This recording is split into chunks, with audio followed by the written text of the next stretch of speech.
फिन दिनै दुलाराय बर' फरायसा आफादा जों राजा लामायाव जोङो टर्च लाइट लानानै जोङो मोनसे हाबाफारि लाबावनो गोनां जादों आरो बे हाबाफारिखौ जोङो थांनाय अक्ट'बरनि 29 खालारावनो जों लादोंमोन आरो बे मोनसे हाबाफारिखौ जों लाफिननो गोनां जादों जे बयबो मिथिगौ पार्लियामेन्ट सेसना 1 डिसेम्बरनिफ्राय 19 डिसेम्बरसिम जागोन आरो बेवहाय भारत सरकाराबो जोंनो मोनसे खोथा होदोंमोन जे भारतनि संबिजितनि जि 125 एमेन्डमेन्ट बिल जायखौ 2019 आव आपार हाउसाव राज्य सभायाव बेखौ प्लेस खालामनाय जादोंमोन नाथाय बेहाय बिलआ पास जायाखिसै बे 125 जि कनस्टिटिउसन एमेन्डमेन्ट बिल बेखौ सोदांनानै एमेन्डमेन्ट खालामनानै थाबैनो जोंनि जेबो 6 शिड्युल दङ आसाम मेघालय त्रिपुरा आरो मिजोराम जे 10टा 6 शिड्युलफोर दङ बेवहाय बे एमेन्डमेन्टखौ लाबोनानै मोर फाइनान्सियेल पावार मोर एक्जिकिउटिभ पावार और मोर एडमिनिस्ट्रेटिभ पावार बेखौ जुदि सोदाङोब्ला जों मोननो हागोन ओंखायनो थाबैनो जाबाय थानाय पार्लियामेन्टआव 125 एमेन्डमेन्ट बिलखौ जोङो सोदांनो थाखाय दिनैनि हाबाफारिनि गेजेरजों नारसिननो नागिरदों आरो बिनि अनगायैबो 280 आर्टिकेल मोनसे दङ जाय 280 आर्टिकेलनि गेजेरजों बे जुदि एमेन्डमेन्ट जायोब्ला 6 शिड्युल काउन्सिलफोराव जि सेन्टारा जोंनो जि मोनसे फाइनान्सियेल पावार हरो बे पावारा थोंजों जोंनि काउन्सिलफ्रा बाहायनो मोनगोन नाथाय जों दा आथिखालाव मिथिगौ जोंनि थाखाय जिखिनि जोंनि बिटिसिआव 35 लाख पपुलेसन दङ जि सेन्टार शेयार मोनो बेयो स्टेट सरकारावसो थाङो आरो स्टेट सरकारा गोसोबायदि बाहायनानै बिथांमोन उनावसो जोंनि बिटिसिआव हरनाय जायो जायनि थाखाय जों खामानिफोरखौ आबुङै मावफुंनो हाया ओंखायनो 280 आर्टिकेलखौ एमेन्डमेन्ट खालामनानै बिनि गेजेरजों 35 लाख पपुलेसननो जि मोनसे फाइनान्सियेल हरनाय जायो सेन्टारनिफ्राय जि पावार मोनसे हरनाय जों बेखौ थाबैनो मोननायखौ जों लुबैदों आरो बिनि अनगायैबो जों बेवहाय लाखिदों जे जोंनि आथिखालनि बिटिआरआ सानजा फारसे जोंहा 60 गामि हाबबाय जों आरो डिमान्ड खालामबावदों सनितपुर डिस्ट्रिक्ट आरोबाव बिश्वनाथ जिल्लानिफ्राय जेफोर ट्राइबेल पपुलेसन दङ जेराव बर' मानसिया बांसिन दं ट्राइबेल पपुलेसनाव दं बेफोर गामिफोरखौ थाबैनो जोंनि बिटिआरआव जों थिसननांगौ होननानै जों दाबि खालामदों आरो बिनि अनगायैबो जेब्ला 2003 आव बिटिसि सुक्ति जादोंमोन बै समाव जोंनि मोनबा जिल्ला दायो क'क्राझार चिरां बाक्सा तामुलपुर उदालगुरि खोला फारसे माखासे बर' गामि दङ ट्राइबेल गामिफोर दङ बे ट्राइबेल गामिफोरा थिसनजायाखै ओंखायनो बैफोर गामिखौबो जोङो थाबैनो थिसननांगौ होननानै जों मोनसे बेवहाय डिमान्ड खालामनाय जादों आरो BKWSC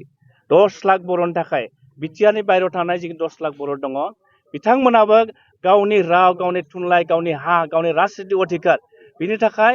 बर' कसारि वेलफेयार अट'नमास काउन्सिल मोनसे मोननाय जादों नाथाय बे बर' कसारि वेलफेयार अट'नमास काउन्सिला दाबो बिथांमोननि सोरगिदिं सिमाया थिग जायाखै गामिफोरा नटिफिकेसन जायाखै ओंखायनो थाबैनो बेफोर गामिखौ नटिफाइ खालामनानै बर' कसारि वेलफेयार अट'नमास काउन्सिलखौबो थाबैनो इलेक्सन खालामनांगौ होननानै जों मोनसे डिमान्ड लाखिदों आरो बिनि अनगायैबो राभा हासं अट'नमास काउन्सिलाव मोननै जिल्ला दङ साउथ कामरुप आरो गवालपारा बै टटेल 312 बै गामिखौ BKWSCआव थिसननांगौ होननानै जोङो मोनसे डिमान्ड खालामदों बिनि अनगायै मरिगाव नगाव हुजाय बे मोनथाम जिल्लायाव दाबो माखासे बर' गामिया बर' कसारि वेलफेयार अट'नमास काउन्सिलाव हाबाखै बैफोर गामिखौ थाब हाबनांगौ होननानै जों मोनसे डिमान्ड लाखिदों बिनि अनगायै 6.3 बिटिआर सुक्तिनि मोनसे बिराद गोनां दफा जायनि गेजेरजों बिटिआर ओनसोलाव जायफोर बिमा राव बिजोंनि फरायसालिफोर दङ बे बिमा राव बिजोंनि फरायसालिफोरखौ उइदाउट एनि कन्डिसन प्रभिन्सियेलाइज खालामनांगौ होननाय बे रोखा लिरनाय दङ नाथाय बियो दिनैसिमबो जाफुङाखै बेखौ जों जाफुंनो होनो थाखाय दिनै रेलिनि गेजेरजों जों आसाम सरकारखौ जों नारसिननो नागिरदों आरो बिनि अनगायै BKWSCआव अनलि बड' मिडियामल' स्कुल जायफ्रा भेन्सार दङ बेफोर स्कुलखौ प्रभिन्सियेलाइज जानांगौ होननानै 6.2 लिरनाय दङ बेखौबो थाबैनो मावफुंनांगौ होननानै जों मोनसे डिमान्ड लाखिदों आरो बेनि अनगायैबो बिटिआरनि सुक्तिनि एनेक्सार 1आव बेयाव रोखा लिरनाय दङ माखासे जोंनि जायफोर सेन्टारनिफ्राय भारत सरकारनिफ्राय आसाम सरकारनिफ्राय इडुकेसनेल इन्सटिटिउसन जों मोनबोदोंमोन इनफ्रास्ट्राक्चार डेभेलपमेन्टफोर जों मोनबोदोंमोन नाथाय दिनैसिमबो बेफोरो जाफुङाखै ओंखायनो आसाम सरकार आरो भारत सरकारा 1500 crore जोंनो फैसा होदों बे फैसाखौबो दाबो बिथांमोना होआखै ओंखायनो बे 15 crore फैसाखौ जों हरनानै जायफोर जोंनि बर'मायाव बड'फा उपेन्द्रनाथ ब्रह्मनि मुङाव सेन्ट्रेल इउनिभारसिटि जानांगौमोन जोंनि उदालगुरियाव नेशनेल इन्सटिटिउट अफ टेक्न'लजि जानांगौमोन जोंनि उदालगुरिनि भैरबकुन्द'आव इन्दिरा गान्धी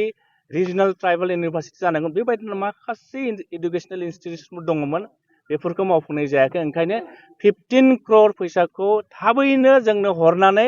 बेफोर इडुकेसनेल इनस्टिट्यूट आरो जायफोर इनफ्रास्ट्राक्चार डेभेलपमेन्ट बेफोरखौ मावफुंनांगौ होननानै जोङो डिमान्ड लाखिदों। आरो बिनि अनगायैबो मोनसे मेजर डिमान्डआनो जाहैबाय